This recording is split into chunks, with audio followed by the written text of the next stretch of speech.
A very good evening to all of you. I am Satish Mangal, Assistant Professor of Geography from Government PG College for Women, Rohtak. Today we will discuss the concept of atmospheric wind. Atmospheric wind अर्थात जिसको हम हिंदी में पवन बोलते हैं। देखिएगा, जब कोई भी जो एयर है अगर उसकी हॉरिजॉन्टल मूवमेंट होती है तो उस अवस्था को हम क्या कहते हैं? विंड बोलते हैं। इसके विपरीत जब एयर में वर्टिकल मूवमेंट होती है तो उसको हम करंट बोलते हैं। तो आज के टॉपिक में हम वायु की क्षैतिज गति का अध्ययन करेंगे। अगर त्रिवार्था के अनुसार हम पवनों को देखें तो पवन पृथ्वी के धरातल के समानांतर बहने वाली वायु है। अब कोई भी विंड जो है वो क्यों हॉरिजॉन्टल मूवमेंट करेगी? Because of high pressure to low pressure. Suppose कीजिए कि ये एक ए रीजन है, दूसरा ये बी रीजन है। अब ए और बी के बीच में एटमॉस्फेरिक प्रेशर अगर चेंज होता है, सपोज कि यहाँ एटमॉस्फेरिक प्रेशर 1000 मिलीबार है और बी जो पॉइंट है यहाँ एटमॉस्फेरिक प्रेशर जो है 900 मिलीबार है। तो इस अवस्था में आपने देखा कि जो ए प्लेस है वहाँ एटमॉस्फेरिक प्रेशर ज़्यादा है बी की तुलना में। तो ए से बी की तरफ जो वायु है वो क्षैतिज रूप से गति करती है और इस ही मूवमेंट को क्या बोलते हैं हम? एटमॉस्फेरिक विंड बोलते हैं। अब आपने देखा कि जो पवनें हैं वो उच्च दाब से निम्न वायु दाब के क्षेत्रों में बहती हैं। जितना अधिक वायु दाब में अंतर होगा उतना ही, या आप ये कहिएगा कि जो वायु की गति है उतनी ही तेज होती है।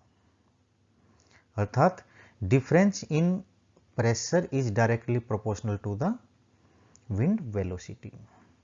चलिए अब बात करते हैं कि ऐसे कौन कौन से फैक्टर हैं जो पवनों की गति और उनकी दिशा को प्रभावित करते हैं। यानी हम वेलोसिटी को प्रभावित करने वाले कारकों की बात करेंगे और उसकी डायरेक्शन को प्रभावित करने वाले कारकों की बात करते हैं। इनमें जो पहला कारक है वो है pressure gradient force. Pressure gradient force, दूसरा फ्रिक्शनल फोर्स जिसको घर्षण बल बोलते हैं, कोरियोलिस फोर्स और last one centrifugal action of wind. देखते हैं one by one. Pressure gradient force का अर्थ क्या है कि सपोज कीजिए ये ए प्लेस है, दूसरा बी प्लेस है। अब इन दोनों प्लेसेज का वायुदाब अलग अलग है। यहाँ एटमॉस्फेरिक प्रेशर कुछ है, यहाँ एटमॉस्फेरिक प्रेशर कुछ है।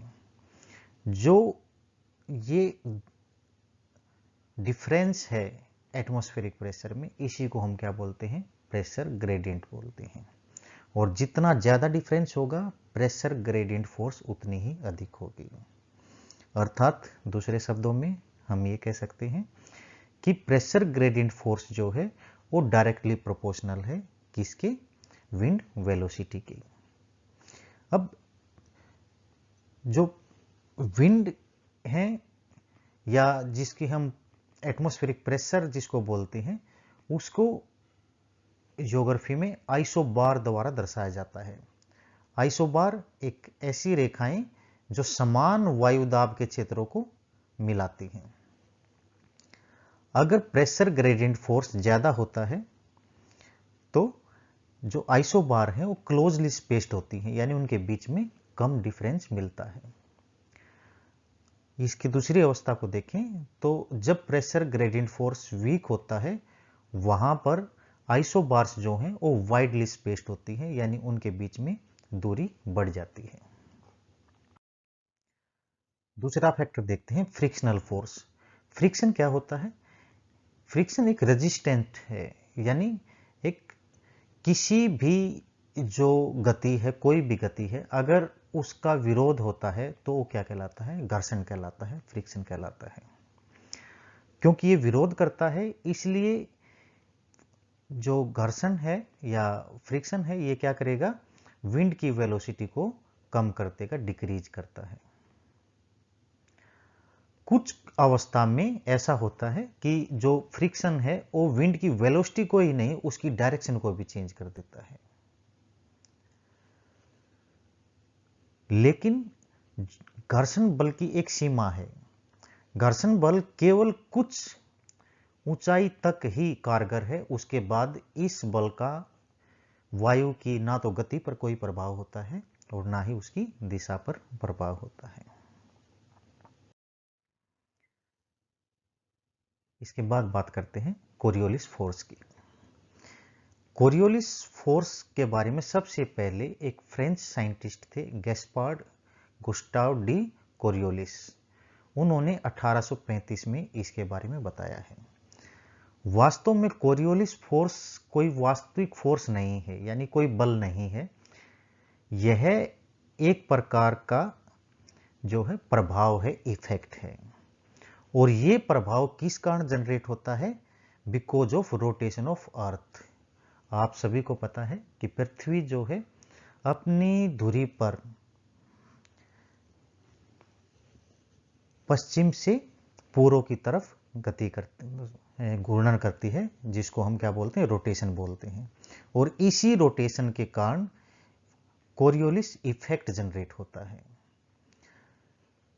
अगर हम नॉर्दर्न हेमिस्फीयर यानी उत्तरी गोलार्ध की बात करें तो जो कोरियोलिस इफेक्ट है, इसके कारण जो पवनें हैं वो अपने दाईं तरफ मुड़ती हैं, राइट वर्ड बोलती हैं, और दक्षिणी गोलार्ध में पवनें बाएं तरफ मुड़ती हैं।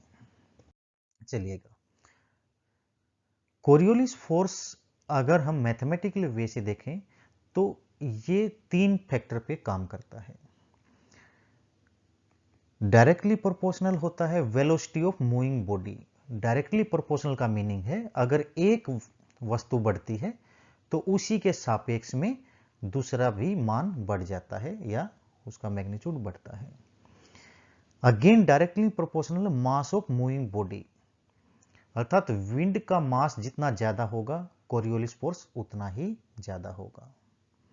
और थर्ड वन है साइन ऑफ लैटिट्यूड। जिस लैटिट्यूड पर कोरियोलिस फोर्स को हम मेजर करने लग रहे हैं, वहां साइन का यानी साइन जो कोण है उसका मान क्या है, यह भी इसके समानुपाती होता है। तो आप देख सकते हो ऊपर वाले इक्वेशन से कि जो कोरियोलिस फोर्स है वो वेलोसिटी पर डिपेंड करता है, उस बॉडी के मास पर डिपेंड करता है और एंगल पर डिपेंड करता है। अब क्योंकि हम जानते हैं कि mass of moving body such that dense the air higher will be the Coriolis force. अगर वायु अधिक सघन होगी तो उस अवस्था में क्या होगा? कोरियोलिस फोर्स ज्यादा होता है। अब लैटिट्यूड की बात करते हैं। हमको पता है कि 0 डिग्री अर्थात अगर भूमध्य रेखा इक्वेटर की बात करें तो वहां का कोण 0 डिग्री होता है। और साइन 0, क्योंकि हमने देखा था इससे पहले वाली इक्वेशन में कि कोरियोलिस फोर्स साइन थीटा के डायरेक्टली प्रोपोर्शनल है। साइन 0 का मान कितना होता है? 0 होता है। इसी कारण इक्वेटर के ऊपर कोरियोलिस फोर्स का प्रभाव 0 होता है। जैसे जैसे हम इक्वेटर से पोल की तरफ बढ़ते हैं, कोरियोलिस फोर्स का मान भी बढ़ता जाता है, क्योंकि जो ये एंगल है, आप देखिएगा कि जो साइन का एंगल है ये बढ़ेगा, और जैसे ही हम पोल पे पहुंचेंगे एंगल कितना हो जाएगा? 90 डिग्री। साइन 90 की वैल्यू क्या होती है? 1 होती है। और इस अवस्था में कोरियोलिस फोर्स यानी जो कोरियोलिस प्रभाव है वो उच्चतम होता है, वहां सबसे ज्यादा आपको प्रभाव महसूस होगा। कोरियोलिस साइन 90 की वैल्यू कितनी बताई हमने? 1 होती है। चलिएगा, उसके बाद जो लास्ट इफेक्ट है वो है सेंट्रीफ्यूगल एक्शन ऑफ विंड। पहले हम थोड़ा समझ लेते हैं कि एक्चुअली सेंट्रीफ्यूगल होता क्या है। आपने किसी भी मूविंग ऑब्जेक्ट को देखा होगा, बचपन में रस्सी जरूर घुमाई होगी किसी पत्थर को बांध के। उस अवस्था में देखा कि जैसे ही आप रस्सी को छोड़ते हो तो पत्थर सीधी दिशा में बाहर की तरफ भागता है। अर्थात किसी भी मूविंग ऑब्जेक्ट को एक पर्टिकुलर सेंटर से अगर रोटेट हम करवाते हैं तो इस सेंटर से अवे एक फोर्स जनरेट होता है जिसको बोलते हैं सेंट्रीफ्यूगल फोर्स। सेंट्रीफ्यूगल अर्थात ऐसा फोर्स जो सेंटर से जनरेट हुआ है और आउटवर्ड मूव करता है। अब सेंट्रीफ्यूगल भी वास्तव में कोई बल नहीं है, ये भी क्या है? एक प्रभाव होता है। It is an effect which create due to rotation of earth. क्योंकि यहां हम वस्तु को मान के क्या चल रहे हैं? अपनी पूरी पृथ्वी को एक सिंगल ऑब्जेक्ट मान के चल रहे हैं। तो जो पृथ्वी का रोटेशन है वो कोरियोलिस फोर्स माफ कीजिएगा, सेंट्रीफ्यूगल एक्शन ऑफ विंड को जनरेट करेगा। Smaller the radius of curvature more will be the centrifugal force. इसको थोड़ा समझ लेते हैं। जो कर्वेचर की बात करते हैं हम, कर्वेचर का मीनिंग क्या होता है? कोई भी सर्कल अगर उसके सेंटर से एक पर्टिकुलर सेगमेंट अगर आर्क हमने काटी जाए तो इसको हम क्या बोलते हैं? कर्वेचर बोलते हैं। ये जो रीजन है जिसको मैंने सर्कल किया है ये क्या कहलाएगा? कर्वेचर कहलाएगा। अगर इसकी वैल्यू या इसका जो मैग्नीट्यूड है वो कम होगा तो सेंट्रीफ्यूगल फोर्स ज्यादा हो जाता है। और दूसरा भी अवस्था है, अगर इसकी वैल्यू ज्यादा होती है तो सेंट्रीफ्यूगल फोर्स क्या हो जाएगा? कम हो जाएगा। कुछ आधारभूत शब्दावलियों का हम डिस्कस करते हैं या बेसिक टर्म्स को देखते हैं। सबसे पहली बेसिक टर्म आती है जियोस्ट्रोफिक विंड। देखिएगा क्या होता है। मान लीजिए एक ऐसी अवस्था है जिसमें जो प्रेशर ग्रेडियंट फोर्स है और कोरियोलिस फोर्स है, इन दोनों का मैग्नीट्यूड सेम हो जाए या इन दोनों का जो प्रभाव है वो एक समान हो जाए। तो इस अवस्था में क्या होगा? जो पवन है वो इन दोनों फोर्सेज के पैरेलल, इनके समानांतर बहने लग जाती है। और जब पवन इस दिशा में इन दोनों बलों के प्रभाव के कारण बहती है तो उस बहने वाली पवन को हम जियोस्ट्रोफिक पवन या जियोस्ट्रोफिक विंड कहते हैं। दूसरी टर्म आती है ग्रेडियंट विंड। ग्रेडियंट विंड का मीनिंग क्या है? मान लीजिए कि जो ग्रेडियंट फोर्स है और सेंट्रीफ्यूगल फोर्स है, ये दोनों एक दूसरे को बैलेंस आउट करना स्टार्ट कर देंगे, दोनों को बैलेंसिंग हो जाए। तो अब क्या होगा? क्योंकि आपको पता है सेंट्रीफ्यूगल फोर्स जो है वो रोटेशन के कारण जनरेट होती है। तो इस अवस्था में जो विंड है वो एक सर्कल में रोटेट करना स्टार्ट कर देगी, जैसे आपको ये एरो दिखाई देने लग रहे होंगे। जैसे ही विंड एक सर्कल में रोटेट करती है उस अवस्था को हम बोलते हैं, या उस टाइप की विंड को क्या बोलते हैं? ग्रेडियंट विंड बोलते हैं।